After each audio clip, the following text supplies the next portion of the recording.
By 1860, nearly 4 million black people were still written into America's books as property, something to be sold, mortgaged, passed down, and divided like inheritance. Behind those bright white plantation houses were children torn from their mothers, men forced to build wealth for the very people who claimed to own them, and women trapped under laws that always seemed to stand with the slaveholder first.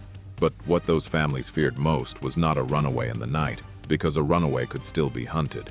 What truly shook them was when enslaved black people turned back toward the big house, raided it, burned it down, and fought back against the injustice that had crushed them for generations.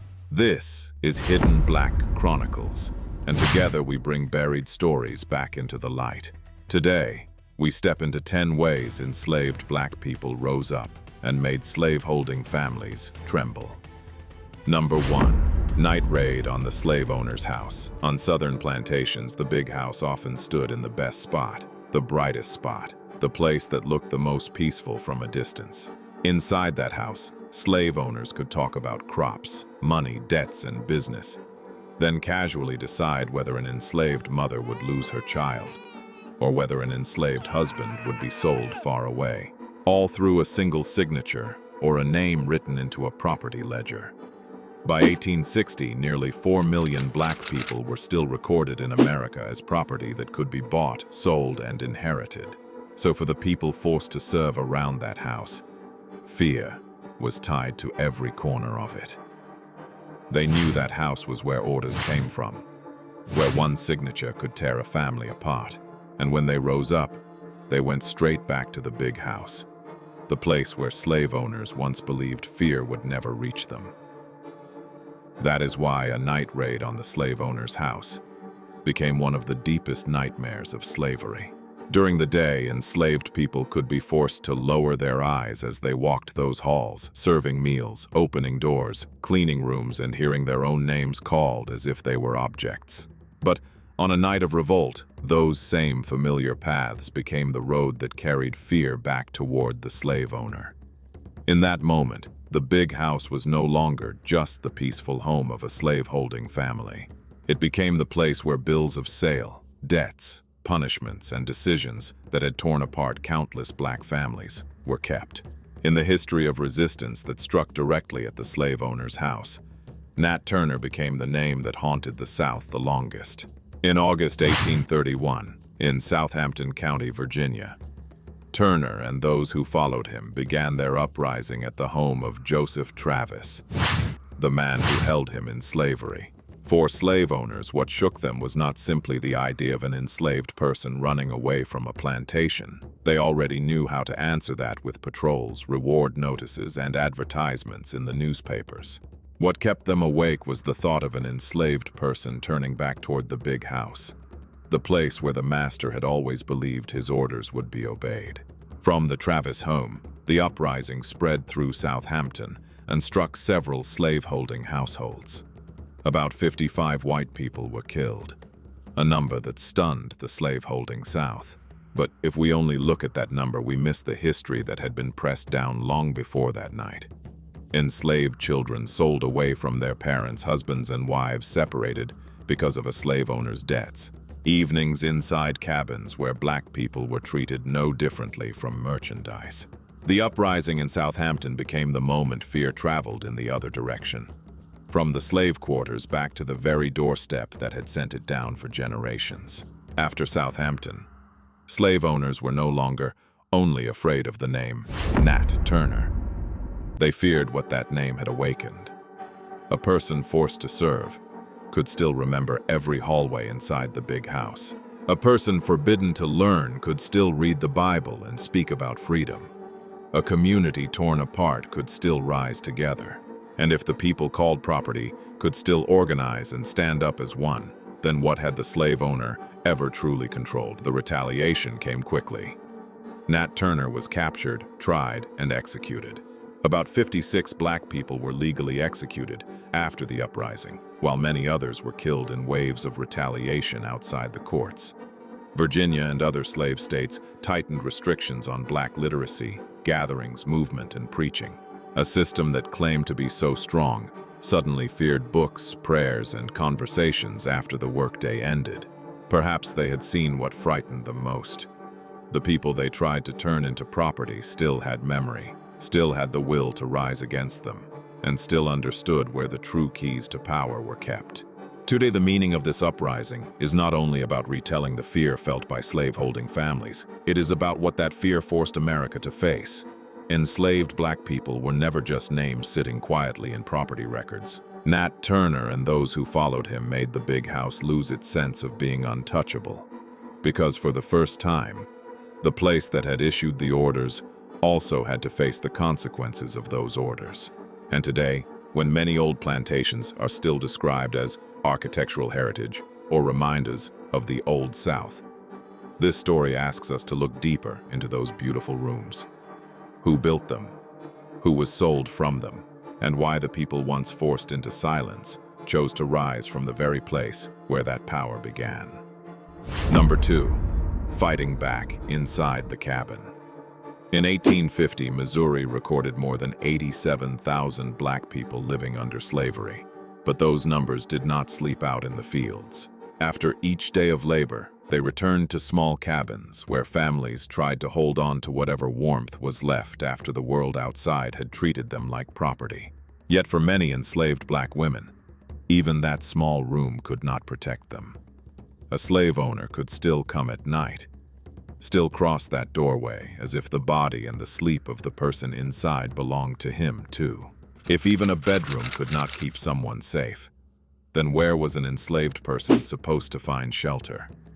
In Callaway County, Missouri, the record of one young girl left behind a story that is painful to read and impossible to forget.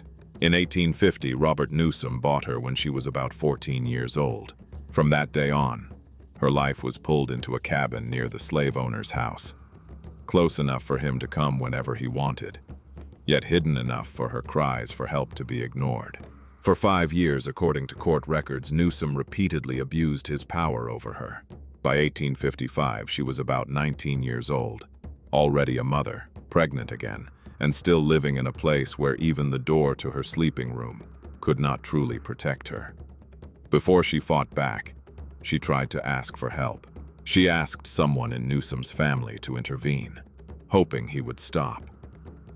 She tried to find another way out, tried to speak her fear through the few channels an enslaved woman was allowed to reach. But inside that household, her plea could not outweigh the reputation of the slave owner, and it could not overcome a system already used to placing the safety and dignity of enslaved people beneath the power of those who claimed to own them. On the night of June 23, 1855, Newsom went toward the cabin again. This time, she fought back. There was only a small room, a man protected by the law for far too long, and a young woman pushed to the edge of what any human being should have to endure. After that night, Newsom was dead. In panic, she tried to hide what had happened, and soon she was brought before the court. Her name was Celia. Celia's trial turned what happened inside that cabin into a much larger question about slavery-era America. Missouri law had a provision meant to protect any woman from violation. Celia's lawyer wanted the jury to consider that she had acted to defend herself, but the court refused, by denying her a place inside the meaning of the word woman. The legal system showed how it saw an enslaved black woman, not as a human being crying out for help, but as property that had resisted the person who claimed ownership over her. Celia was convicted in October 1855 and executed on December 21st of that same year, when she was only about 19 years old. Celia did not lead an uprising that shook the South the way Nat Turner did, but her story left behind a meaning of its own. There were no voices shouting in the streets, only a young woman in a small cabin who had asked for help, been left alone, and finally fought back when every other door had closed. The bitter truth is that the very records used to condemn her also preserved what the court refused to face. Celia had not been silent from beginning to end. She had tried to seek help. She had tried to survive in a world that would not give her the right to be safe.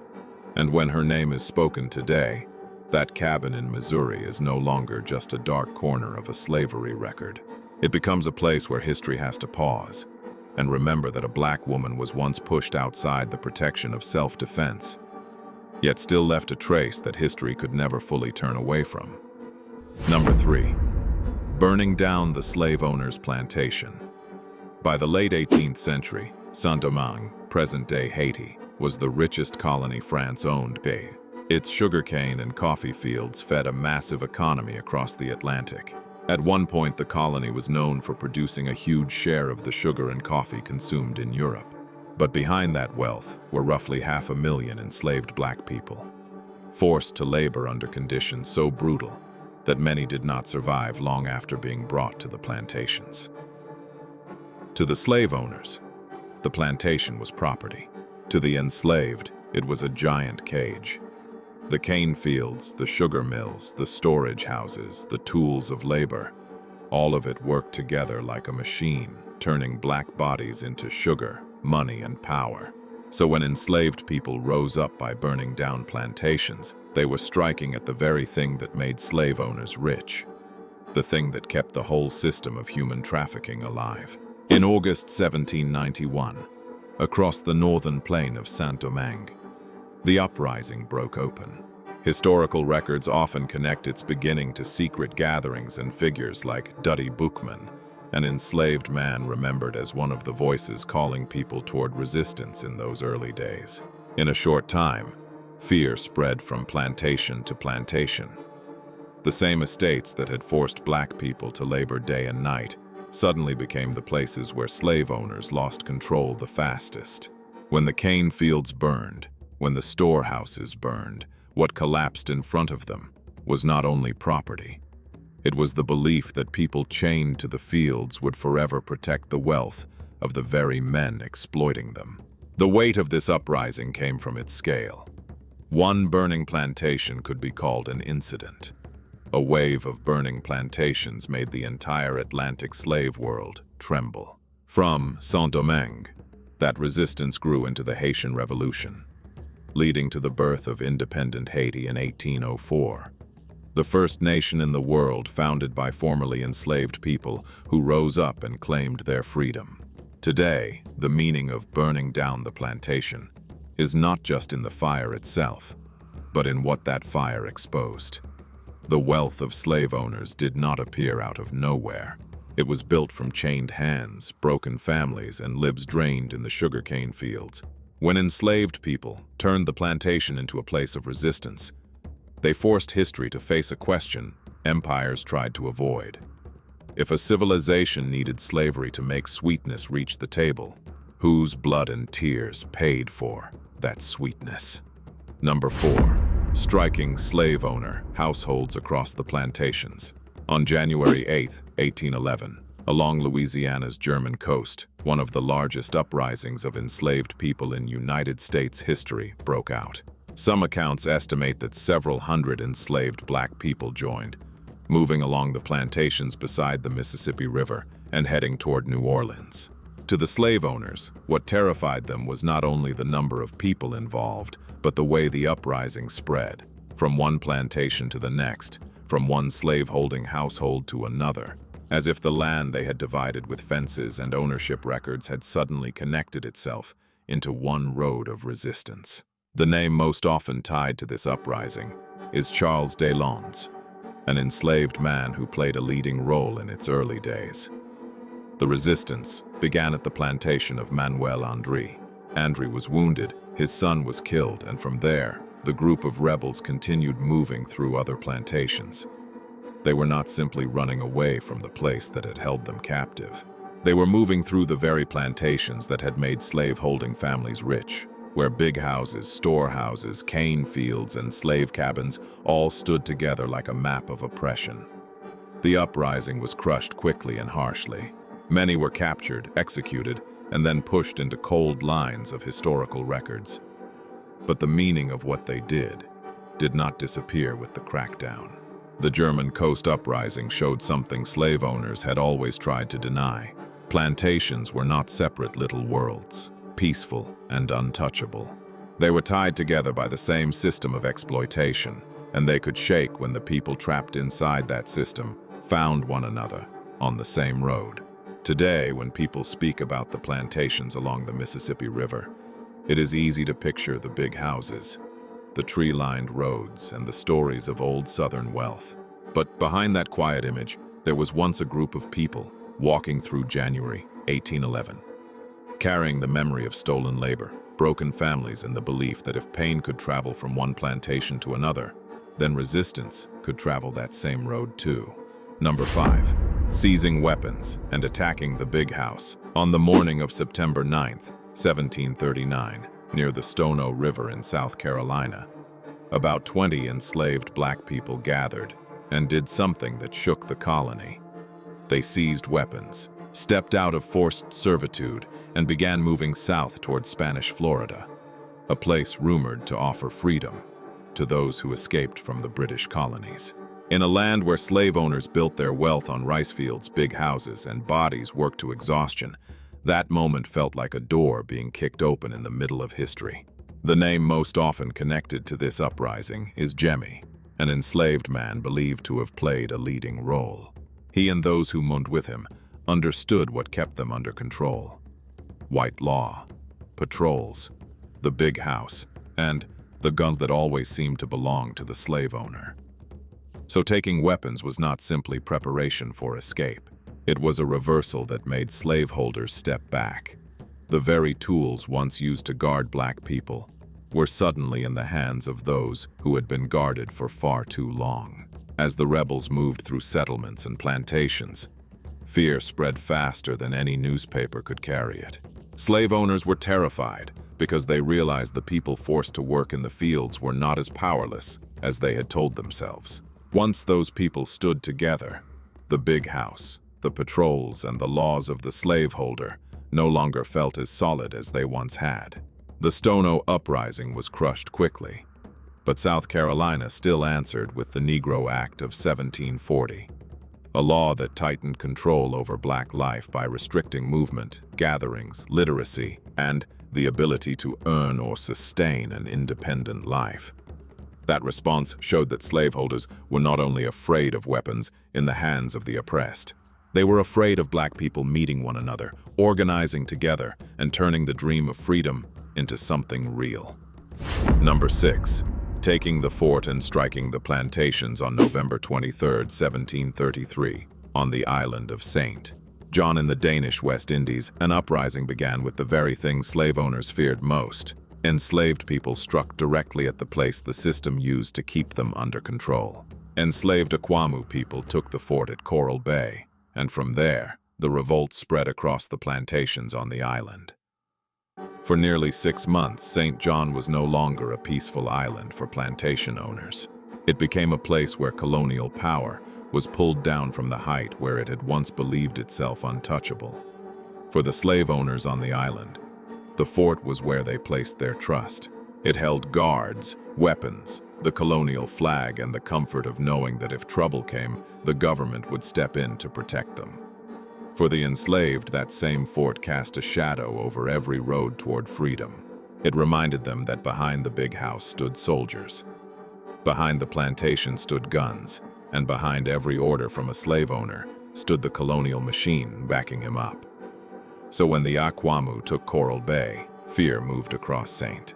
John almost immediately. Slave owners could no longer look at the fort as a shield that would always hold. If the place that held the guns and guards could fall into the hands of the oppressed, what could the plantations below still trust to keep them safe? One of the names remembered from this uprising is Brefu, an enslaved Aquamu woman. In the historical memory of St. John, she is remembered as a woman once trapped inside the plantation system, who became part of the resistance that made the colony tremble. Brefu's presence takes this story beyond the familiar image of men carrying weapons. It reminds us that black women, too, could rise. After taking the fort, the rebels struck the plantations, the places where stolen labor fed the wealth of slave owners every day. The uprising was eventually crushed with help from outside forces, but the fact that it lasted for months left a deep crack in the imagination of slavery itself. They had believed that forts, guards, and big houses could keep black people forever at the bottom of power. St. John showed that sometimes the oppressed were not only trying to escape the chains, they were reaching straight for the place that had locked those chains in place. Number 7. Igniting a revolt in the slave owners' city. In the early 18th century, New York was not yet the glittering image people often think of today. The city had its harbor, its churches, its markets, and one truth that rarely gets placed at the center. Enslaved black people once made up a significant part of its population. Some estimates suggest that at the time, nearly 1/5 of New York's residents were enslaved. In other words, inside the very city that would later become a symbol of money and freedom, there were still human beings being bought, sold, made to serve, and controlled as property. On April 6, 1712, a group of about 23 enslaved black people were gathered near the area of Maiden Lane.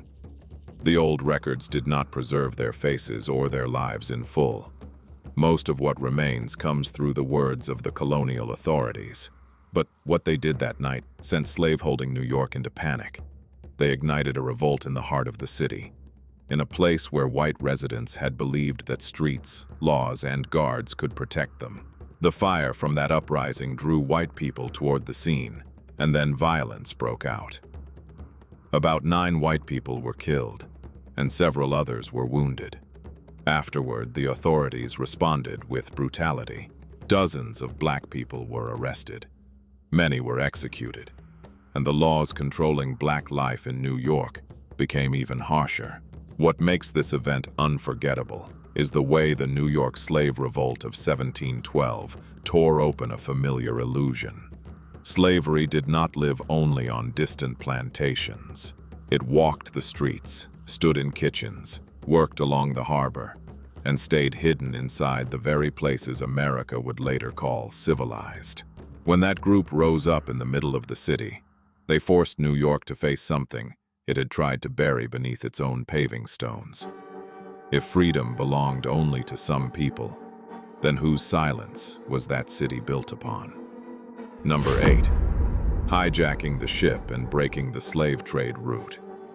In 1841, the Creole left Virginia carrying more than 130 enslaved black people down to New Orleans to be sold again in the southern slave market. To the slave traders, it was just another shipment. The people on board were written down as property being moved from one place to another, from the families they knew toward an even darker fate on the sugar and cotton plantations. But out at sea, that journey was broken. Madison Washington, a man who had once escaped slavery and then been captured again, became the name tied to the uprising aboard the Creole. He and those who moved with him took control of the ship, forcing it away from New Orleans and toward Nassau in the Bahamas, where slavery had already been abolished under British rule. What made the Creole case enrage slaveholding America was that it struck directly at the domestic slave trade route. Slave owners could sell people from Virginia down to Louisiana as if they were moving cargo. But out on the water, those so-called goods chose their own destination. When the ship reached Nassau, most of the people held on board gained their freedom. Number 9. Using the dinner table to terrify slave owners. In the mid-18th century, Saint-Domingue, present-day Haiti, was one of France's richest sugar colonies. Inside the big houses, slave owners sat at their dinner tables with sugar, coffee, liquor, and meat, enjoying wealth squeezed out of the bodies of hundreds of thousands of enslaved black people. But that same place, the place they thought was safest, once became the reason they could not sleep at night. The name tied to that fear is François Mackandal, an African man who had been enslaved, escaped the plantation, and became a Maroon leader. According to colonial records, Mackandal was accused of organizing a secret network that used poison to fight against plantation owners in Saint-Domingue. Rumors spread across the plantations about poisoned meals, wine, drinks, and livestock, until slave owners began to fear even the things placed right in front of them on the table. What frightened them was that this kind of resistance did not have to appear like an army in the field.